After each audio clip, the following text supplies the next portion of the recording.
It's one of the enduring images from Katrina, the New Orleans Superdome, a place of refuge for thousands and a symbol of the city's devastation afterwards.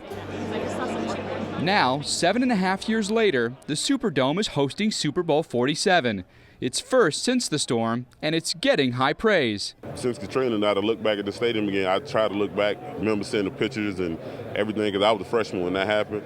And now to see what the stadium at now and to see how many events been here, it's a blessing. The Superdome was the site of one of the most horrific things that's happened in this country, and now, a few short years later, it's the site of the largest TV event that the world will see. I think they're going to be 120 million viewers, and it's not just inside the stadium. You flew into the city.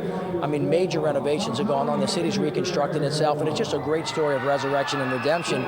But the journey to get here wasn't easy. The first 9 months were the most difficult because we faced labor shortages, material shortages.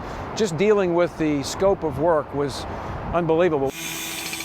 Total cost for the renovations, $336 million. But what you can't put a price tag on is how the restoration became a rallying point for rebuilding the city.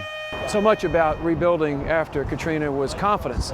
And the Superdome inspired people in the neighborhoods that their homes could be rebuilt. If you can rebuild a 2 million square foot facility, there's hope for your neighborhood. Now the Superdome takes center stage for the biggest sporting event in the country. Who would have ever thought 7.5 years ago, when we left here after Katrina, that we'd come back to this and be able to host the Super Bowl? I certainly didn't believe it. When I left here after 5 days inside the building, what I left here was a beaten and battered facility, but the city has come back, and it was led by sports, and the catalyst here was the Superdome. Defying all odds, this Sunday Super Bowl will be a record 7th held in the stadium and the 10th overall for the city of New Orleans.